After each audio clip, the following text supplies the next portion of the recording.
Welcome back. We are back here at Parliament. Pauline Hanson is as well. She's not allowed in the Senate, still banned after her burqa stunt, but speaking after a big boost in the polls. Let's have a listen in. Friends and fellow Australians, for those who unfortunately lost their lives at Bondi. I have been denied my right to do this on the floor of Parliament in the Senate to this matter of fact by the will of the PM and the Leader of the Senate, Penny Wong. Also, on behalf of my colleagues and fellow members of Parliament who are with me today, I want to thank the Australian people for their support and confidence.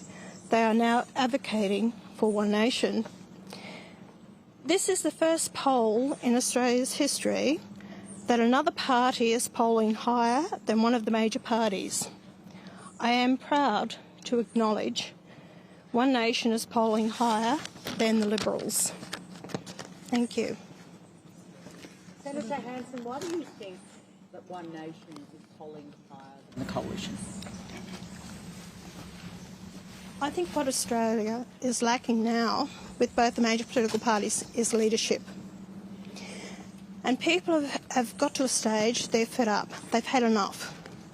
They're struggling with the cost of living.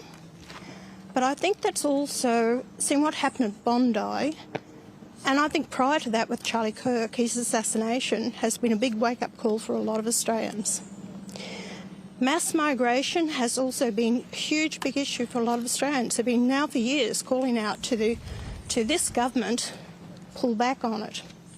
Lack of housing, jobs, security, cost of living. It's a combination of a lot of things. And what they're looking for is someone who really cares about their country, about them, and about the future of the nation. Do you think if the coalition or the Liberal Party was led by someone like Andrew Hastie with more populist ideas, that it would be more competitive to One Nation? That is not for me to decide. That's up to the coalition if they want to put Hastie in, but it's also, you know, up to the people to decide. I won't make a comment. When do you think your party could win a lower house seat finally, and do you expect any other defections before the next election? Well, you know what? I'm going to let Barnaby answer that question for it, because with your experience in lower house, you can answer that one. Well, thank you very much, Pauline, and thank you, everybody. It's good to see that there's not much on today. It's a decision of those individual people.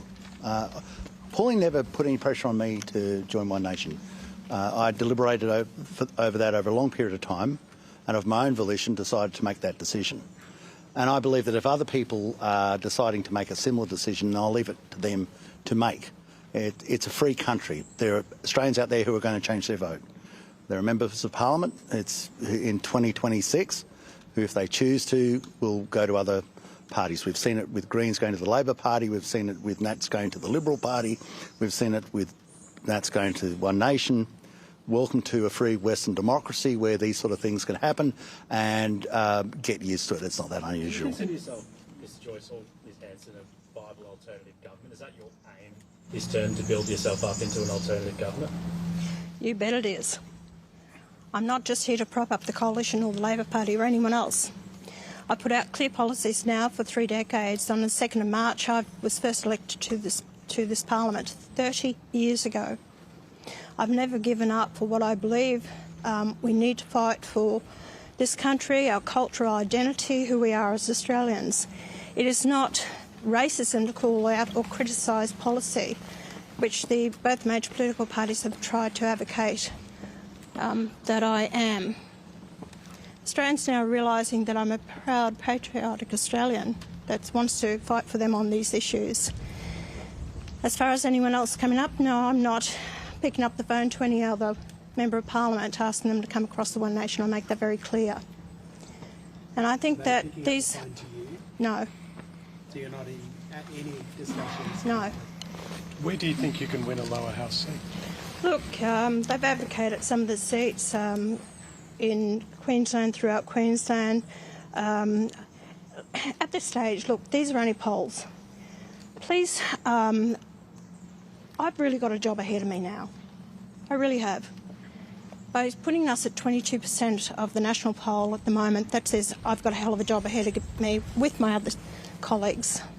And we've got to maintain that support and confidence from the Australian people that we can hopefully form government, and too right, I want to do it. Senator Hanson, to maintain that support and to give people maybe some conviction or convince people that you are credible in this particular role, will there be more stunts like we saw you walking in with the burqa? Is that something you need to scale back in order to convince people who might be looking at One Nation but might have some reservations? If you really think that the support that we're getting is because of wearing a burqa in the Parliament and it wasn't a stunt, I was standing my ground that you didn't want to introduce legislation to ban the burqa or full face coverings in public places, well then I will wear one. And that even upset them more, that I dare wear one. So it was standing my ground on an issue. I've put up and I have spoken very loud and clear against the Voice, the first one against the Voice, about the COVID-19 jab. It was also about the mass migration. It's also been about the climate change.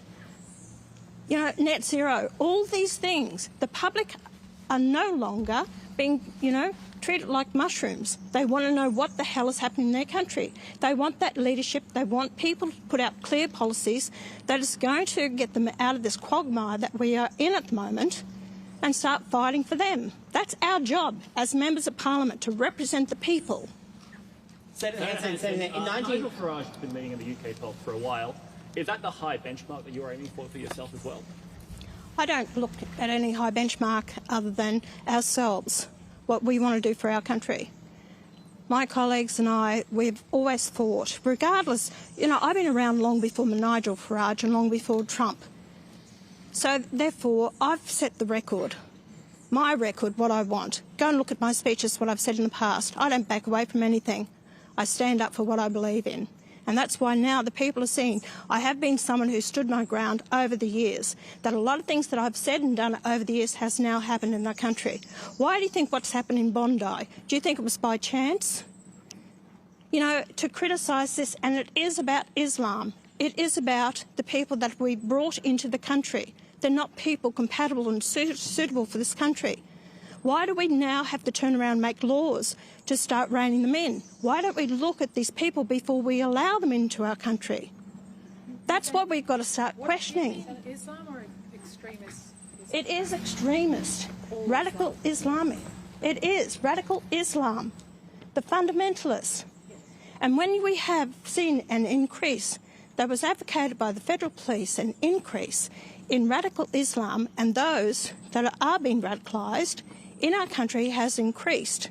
Since 2023, we have a problem. Ms. Hanson, the Prime Minister said this morning that he was concerned that a rise in what he called right-wing populism can often be a cause of division. What's your response to that? Yeah. God. First of all, what we see is the mechanism of defence from the Prime Minister is to straight away go out and identify. He's straight away gone out and identified us as some sort of radical right-wing group.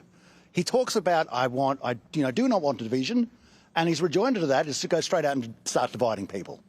Now, it is an alternate political view, and it has the backing, obviously, of Australian people in how they vote.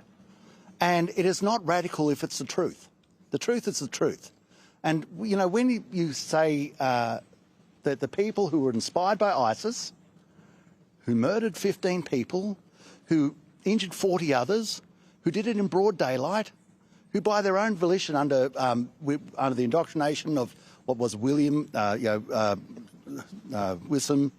Haddad, because William Haddad and this is Wissam Haddad, he was a radicalised preacher. And it is ridiculous to say it's got nothing to do with radical Islam. It quite evidently, self-evidently is something to do with radical Islam. And I tell you what is terrible. If that condolence motion just stops in there, everybody's saying empathy, everyone's saying sorry, and that all has to be said. But if there's no action that follows that, if that's where it stops, then what was the purpose of that, apart from sort of some empathetic self-aggrandisement? You actually have to come out from there and say, something went terribly wrong, and we are going to have to do something about it.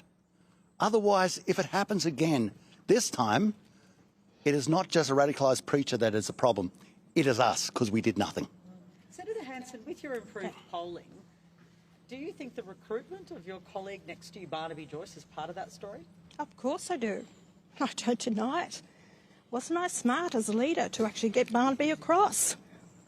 And yet his own party, the Nationals, couldn't see it and sidelined him. This is what leadership is about. It's about getting the right team around you. And as I say to people, if I can't do it, well, then you have the right people around you, as I have with my colleagues behind me. It's been a team effort, and I will keep pushing for that. No, don't go down this. No, it's not. Let's worry about the people of New All right, South Wales. don't go down this path, said Barnaby Joyce. Doesn't want to be asked about being leader of the party. Look, if you're ever wondering if politicians look at the polls, that was pretty good evidence, wasn't it? Pauline Hanson coming out, starting with a condolence message to the victims, survivors, the 15 killed in those Bondi attacks on December 14, and then saying, look at One Nation in the polls. First time we've seen a minor party leading a major party in polling history in Australia. Also, obviously, a lot to say around what they say is radical Islam responsible for the threat seen on December 14. Of course, the attack carried out as well.